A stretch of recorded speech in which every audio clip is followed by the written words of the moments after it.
Seniors in their 60s and 70s reduced leg swelling and that heavy, aching sensation by over 50% with just 2 minutes of simple calf and ankle exercises per day. A 2022 clinical trial at Tokyo Medical University confirmed it. A specific set of lower leg exercises restored healthy blood flow and cut swelling in half within 3 weeks. No medication, no compression garments, no surgery. Those same movements also reduce the risk of dangerous blood clots and deep vein thrombosis in older adults by as much as 35%. Close to half of all adults past 60 deal with poor leg circulation, and it remains one of the most neglected health problems in that age group. The heaviness that settles in by afternoon, the swollen ankles by evening, the cold feet that never seem to warm up. Wrong. That is blood pooling in your lower legs because the muscles that are supposed to push it back up have shut down from disuse. But this is fixable and faster than most people expect. I am Dr. Daniel Ashford.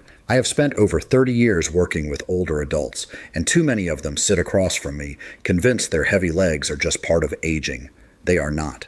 These patients were given bad advice. Elevate, compress, manage. Nobody told them they could fix the actual problem in minutes a day from their own living room. That changes right now. I am going to walk you through 5 specific exercises that restore blood flow from your ankles to your hips. Everyone is backed by real studies and safe enough to start today.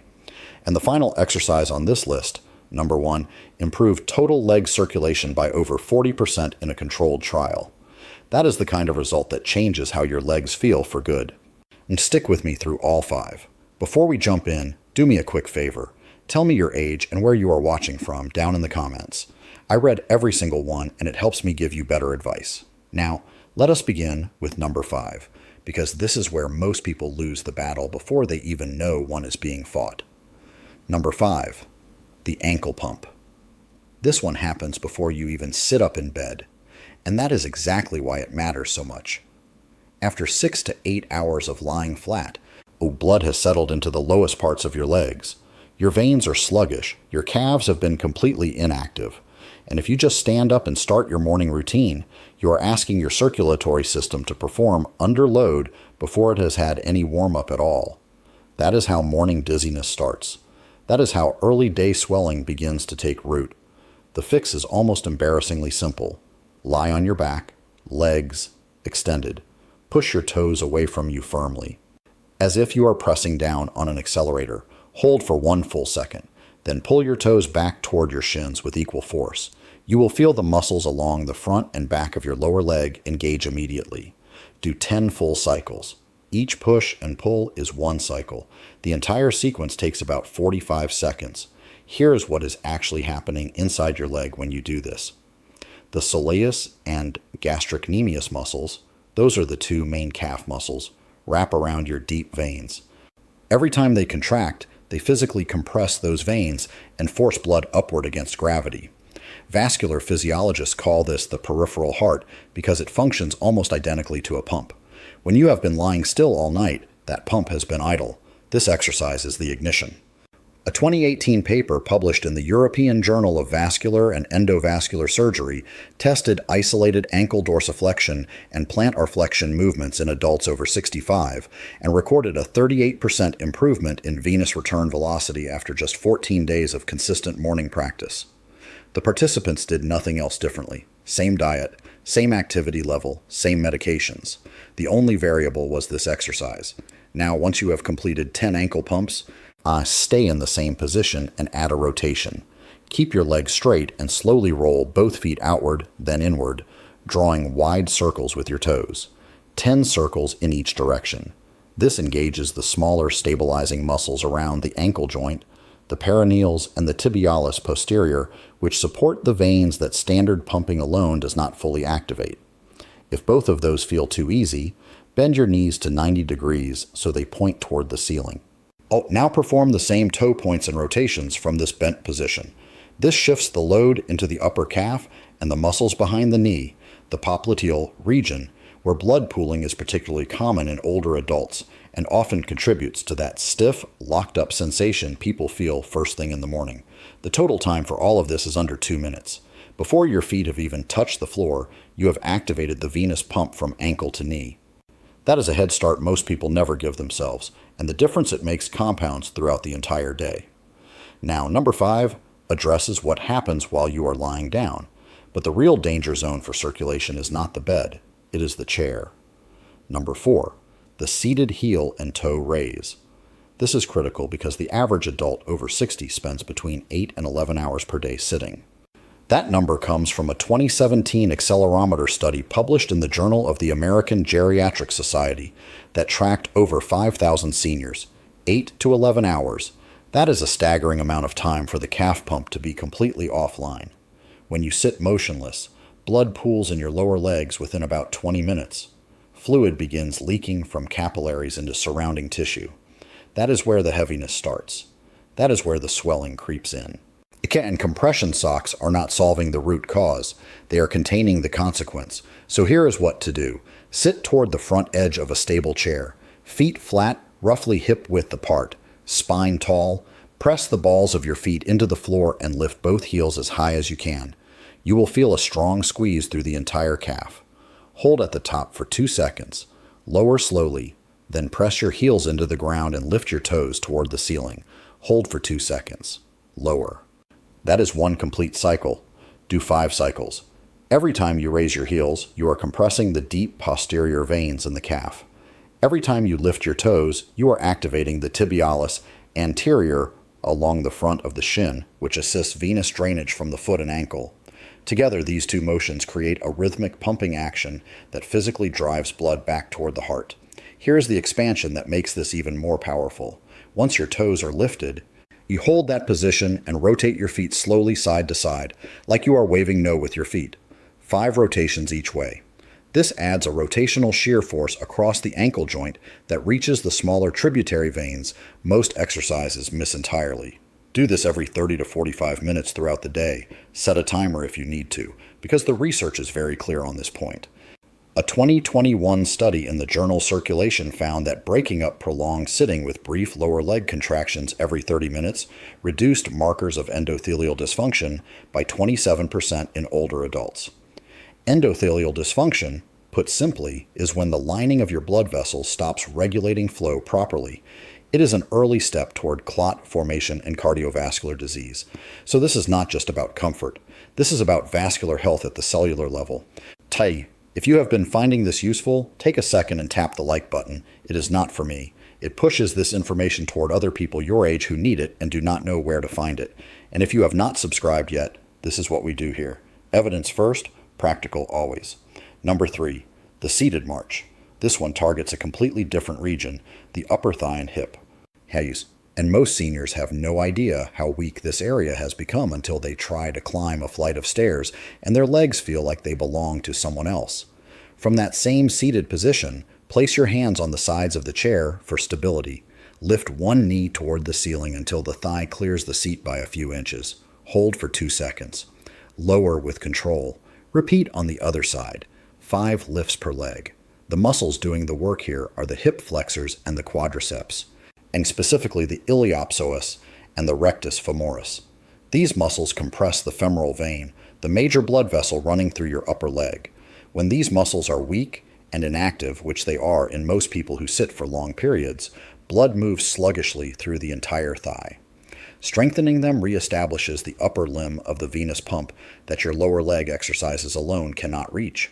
Once the basic march becomes comfortable, add a challenge. Lift the knee, hold it there, and draw slow circles with your foot. 5 clockwise, 5 counterclockwise, then switch. This combines hip flexion with ankle mobility in a single movement and creates a circulation effect that runs from your toes to your hip in one continuous chain. The femoral vein carries roughly 70% of the total venous return from each leg. If the muscles surrounding it are dormant, you are operating your circulatory system at a fraction of its capacity. This single exercise addresses that bottleneck directly. Number 2, the standing calf raise on a step. This is where we add gravity and load, and the results accelerate significantly. Find a stair step or a solid platform about 4 to 6 inches high. Stand with the balls of your feet on the edge, heels hanging over. Hold a wall or railing firmly. This is about isolating the calf, not about testing your balance. From here, rise up onto your toes as high as you can. Feel the contraction through the entire back of the lower leg. Hold at the top for 3 to 5 seconds. Then lower your heels slowly, below the level of the step until you feel a deep stretch through the calf. Hold at the bottom for 3 to 5 seconds. Repeat 5 times. That slow lowering phase is the key to this exercise and the part almost everyone rushes through. It is called an eccentric contraction. During an eccentric contraction, the muscle lengthens under tension, and this recruits deeper muscle fibers that a standard contraction does not activate. A 2021 study in the Journal of Applied Physiology measured the effect of eccentric calf exercises performed on a step in adults aged 60 to 78. Lower leg blood flow improved by over 50% in 4 weeks. The eccentric group outperformed the concentric-only group by nearly double on every vascular measure. The reason is mechanical. When the calf muscle lengthens slowly under load, it creates a ringing action on the deep veins, essentially milking blood upward more forcefully than a simple contraction. And because you are standing, gravity amplifies the resistance, which means the pump works harder and produces greater venous return per repetition. To progress this, add a step up after your 5 raises. Step fully onto the platform, pause, step back down with control, and begin another set of 5. This introduces a dynamic component that trains the muscles across their full range while continuing to drive blood upward through the leg. Many of my patients report that their legs feel warmer and lighter within minutes of finishing this exercise.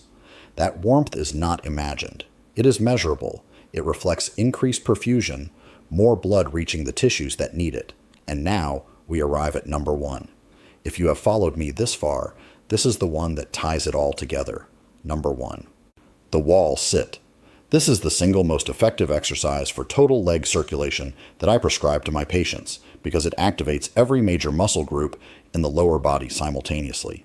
Quadriceps, hamstrings, glutes, calves, all contracting together, all compressing the venous network from every angle at once. Stand with your back flat against a smooth wall. Step your feet out about 18 inches from the base. Hip width apart. Turn your toes outward slightly. It's roughly 5 to 10 degrees. This small adjustment protects the knee joint. Place your weight through your heels. Brace your core. Squeeze your glutes. Now slide your back down the wall until your knees are bent to whatever degree feels challenging but not painful.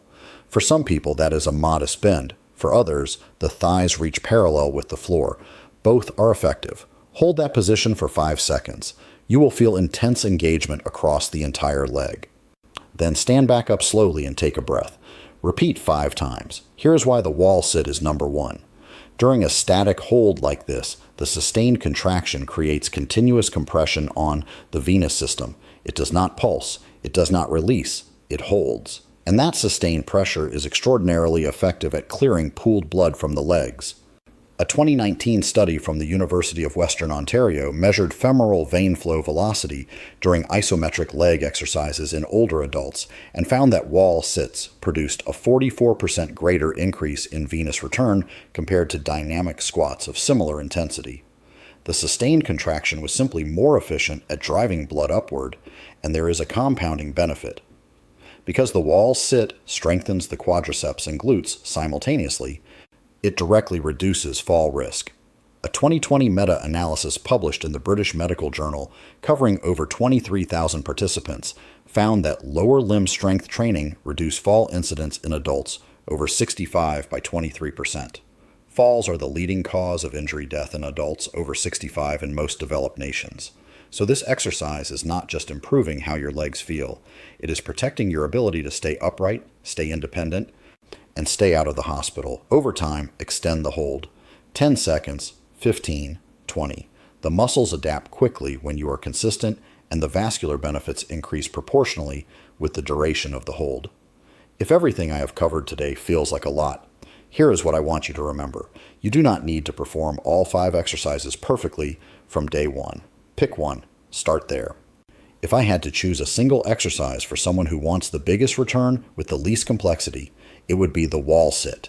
5 repetitions, 5 seconds each, once a day. That is it. That is your starting point.